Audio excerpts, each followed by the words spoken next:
So Fiona, over to you. How is Frome Town Council responding? And obviously you've got lots of experience working with a unitary and devolution kind of changes within what that meant, and also what you're thinking about this sort of mandated neighbourhood governance. Yes, thank you, Mel. I'm just going to share my screen to get up the deck. So Mel has asked me to sort of share a perspective from a town council. So that's what I'm going to sort of focus on. A bit of context here is that I've been a councillor since May 2022 and I was elected chair and leader in May this year. I am part of Independence for Frome, which some of you might have heard of, a movement to take national party politics out of our local decision making. It was founded in 2011. We've held all seats at Frome Town Council since 2015, and we very recently won a by-election with 55% of the vote. Not that I'm gloating or anything, but I think that hopefully shows that we are still going strong. What being part of Independence for Frome means is that ultimately everything comes down to just one question, which is what is best for Frome. At Frome Town Council, our tagline has been for a while made differently, and I think that, as Mel said, we do have a reputation for innovation, for fostering community capacity and energy, and for going beyond conventional boundaries. And I think that we have sort of brought that approach into the conversation around devolution.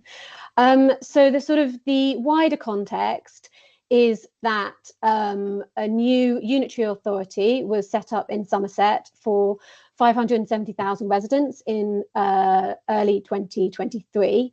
It is based down in Taunton, which is an hour and a half drive from Frome. There's very limited public transport and we have no local councillors on the executive, which I think is really important for reasons I'll sort of go on to. Our local Somerset councillors are great, but they can only do so much. The sort of neighbourhood governance structure that was created with Somerset Unitary Council was local community networks, which are sort of in that informal category that Sarah's just spoken about. But they were obviously set up a couple of years ago, and Somerset Council has already sort of commissioned a review of them with a bit of an understanding that they're not working, and I can sort of go into that a bit later. Somerset Council declared a financial emergency in late 2023, and this has led to a real retreat of services in Frome. I just want to say all of this is said without any blame towards Somerset Council. In my view, they inherited an impossible situation and the councillors and officers are really doing their best. And I just want to make that very, very clear. So why this matters locally? Frome geographically has always been on the edge and on the outskirts of things, but this is now heightened even more. We're really in the corner of Somerset. And what that means is that increasingly, as a result of the move to unitary, it does feel like decisions are being made far from our community, often by people who don't live here and don't always understand our town. I think Frome is quite different from some of the other towns in Somerset. And this affects things like Section 106 agreements, multiple other decisions as well. I will say that planning decisions are made by sort of a local area committee in Shepton Mallet, which is only half an hour away, and we do have a strong local voice on that committee. But I think that as a result of the shift to unitary, residents are feeling even more disconnected from power and more done to. The financial emergency is leading to deeper and deeper cuts, and it is having a tangible impact on our town. And so this was the background to the devolution conversation that we started with Somerset Council, actually prior to them sort of in their shadow year, 2022, but sort of picked up seriously in 23. But from Somerset Council side, it has always been driven by financial necessity, by a need to sort of meet increasing deficits. But we had a choice as to how to respond, and we sort of decided that despite the sort of the urgency, we were going to act strategically. So we created a devolution prospectus. It's on our website if you want to find it, and it's linked here, which has a tagline, "Working together for a town that works for all," where we really try to make a coherent and cohesive case, and I think we did, for local assets and responsibilities that, if managed locally, could lead to better outcomes. We really focused on where we could truly add value and reimagine assets and services, not just reproduce them. And I think that it was really informed by our deep understanding of the town and our needs, and also by a genuine desire to help Somerset Council wherever possible, both short-term and long-term. Taking it back to that question of what's best for Frome, it is of course best for Frome that Somerset Council come out of their financial emergency. So where there were things that we thought we could help with, we really wanted to do that. So there is, in the devolution prospectus, a big focus on prevention, and trying to help people before they reach crisis point, which is, aside from an empathetic perspective of not wanting people to reach that point, that's also where it's very expensive. And we've also sort of outlined how we can also step up by playing a larger role strategically as well, being that sort of that local voice and that sort of that local convening organisation, which we have been for quite a while, but sort of stepping up on that even further. But on a human, on a sort of a human level, I guess, is also, it is hard. We have sort of, we had already, we were already quite a large town council, but the scale, complexity and scope of the projects that we've taken on has required different expertise, and it has been a learning process. We've obviously put up our precept. As a town council, we can put it up by however much we like. So last year, the year before, it did go up by 26% as a direct response to this. But actually, we're now the lowest actually out of the 4 large towns in Somerset, and we have taken on higher risk. So the first sort of phase of devolution from Somerset Council was the Key Centre, which is an old Sure Start centre that was being really underused, and that has been a big thing around prevention, a toilet block in the centre of town, market rights and charter. Somerset Council offered us all 650 odd spaces in Frome, and we sort of cherry picked from them 57 new open spaces, including 4 play areas. And so we now own and manage 36 hectares across Frome. And we also took on a depot for the ranger team. Basically, if we needed if we take on these open spaces, we will need support for that. We're also stepping up for Frome in other ways. So recognising the sort of the democratic deficit that has sort of been created, we will be the first. Well, we are the first town council to invest in Go Vocal, which is a digital participative platform, and we're launching it next year. We're also, fingers crossed, it's in the strategy that will go to council next week. But hopefully we'll be holding a citizen assembly or citizen jury next year to feed into the next local plan. And we've also started working directly with developers on Section 106 agreements, so just kind of going to them directly, because we have that local knowledge. We're also stepping up to play more of a role strategically. We're aware that we will get a regional authority at some point in the next few years, which will hopefully have funding for growth projects. So we're sort of going to sort of create our own economic development strategy for the town.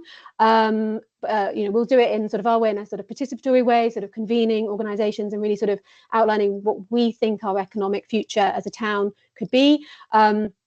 And on Tuesday evening, I facilitated the first workshop around a riverside vision strategy. So that's an area of Frome that's been a big focus of our devolution, sort of pulls together sort of environment, because it's a river, economic, cultural sort of things, and sort of trying to create a coherent strategy for that.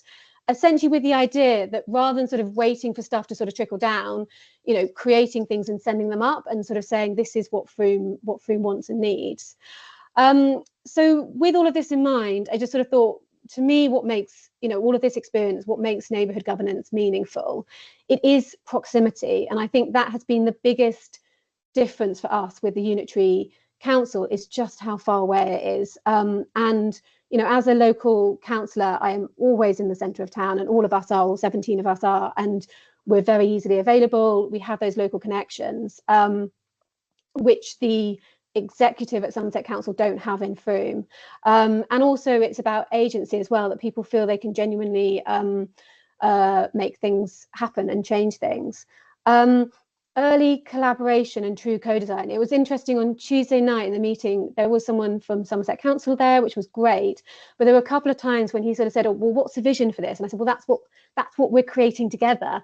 We're sort of creating the strategy now. So we really wanted to kind of bring people in very early on. It was sort of stakeholders, so the owners of the organisations and businesses around the area, and community groups as well, to sort of really co-design that. I think we've also learned that it's about working in partnership with each other. I think this is where us being independent is a real benefit, because we try really hard not to play party politics across with Somerset Council. As I said, we recognise that they're in an impossible situation. And we try to sort of, I don't think you get governance or sort of challenge from across the aisle. I think it's quite an outdated viewpoint. I think it is about working together. I think it needs to be strategic, not piecemeal, no surprises, mutual support. And I just want to say that, town and parish councils need to be designers and not just deliverers in all of this. Credit to Somerset Council, they let us lead, and the four big towns in Somerset have all got four very different devolution deals, which I think is a sign of the fact that it wasn't a sort of a copy and paste. And I really, really believe that, despite the fact that town and parish councils are barely mentioned in the devolution bill, or they're mentioned a few times, I really think that we can play a vital role in neighbourhood governance going forward, and can be a real asset to unitary councils in this. And I like to think that Frome sort of shows that. I would hope that Somerset Unitary Council would agree with us on that. And so my final thought is that mandatory neighbourhood governance is coming. It can be compliant, so it can be democratic renewal, and I just hope that we can make it renewal. So there we go. I'll unshare. Is that all right? I couldn't see any of you while I was talking. You did great. Thank you, Fiona. That was really, really, I mean, Frome, is a really good case study to explore and look at and think through. And obviously there's a lot of variability within town and parish councils, as there are in local councils, etc. But I would highlight them as an area that is doing something quite interesting and have been for a while. The thing that you talked about, Fiona, as well, we've been doing work thinking, what actually does neighbourhood governance even mean? And there's so much variability in terms of how that's understood. And there were three kind of principal activities that we landed on at CFGS, and you mentioned all of them. One being the design of place, the stuff around the vision for the local area.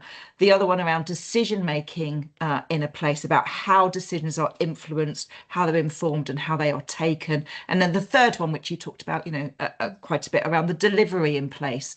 But I think the word of warning for me is, often when I'm in some other conversations with councillors, they're thinking about what can they hive off in terms of delivery to the local areas, and not thinking about both the design and the decision making. So I think that's where neighbourhood governance is quite an important term, and thinking about it from those three elements.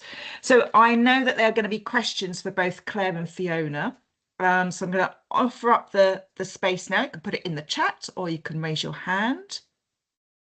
See if there's anyone who's got anything they would like to ask. Answered a question in the chat because someone asked how much our council tax is. So our Band D is £295, and I should have said, actually, we have an annual budget of 3.6 million, and our total precept this year is 2.7 million.